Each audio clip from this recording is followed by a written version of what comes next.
મિત્રો, આપણા ભારત દેશમાં ઘણી વિવિધતા જોવા મળે છે. આપણા ભારત દેશમાં જુદા જુદા ધર્મ પાળતા લોકો રહે છે. આપણા ભારત દેશમાં જૈન ધર્મનું પણ મહત્તમ છે.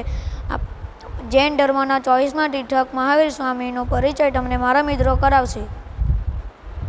ભારતીય સમાજ જીવનમાં જૈન ધર્મનું પણ મહત્વપૂર્ણ સ્ત્રોત છે. જૈન ધર્મમાં કુલ 24 તીર્થંકરો થયા.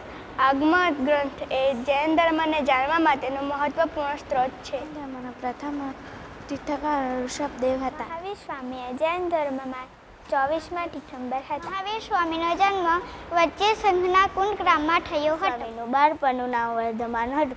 મહાવીર સ્વામીની માતાનું નામ વિષ્ણાદેવી હતું. મહાવીર સ્વામીનું પિતાનું નામ સિદ્ધાર્થ હતું. મહાવીર સ્વામીની પત્નીનું નામ યશોદા હતું. મહાવીર સ્વામીની પુત્રીનું નામ પ્રિયદર્શિની હતું.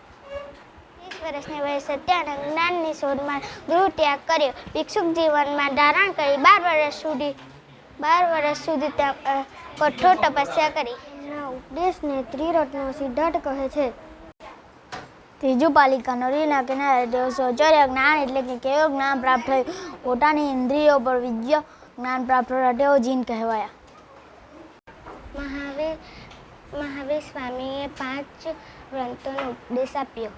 અહિંસા, સત્ય, અસ્ત્ય, 80 વર્ષના વયે પાવાપુરીનું અવસાન થયું. ગૌતમ બુદ્ધ અને મહાવીર સ્વામી ઉપદેશથી લોકોને નવા વિચાર મળ્યા.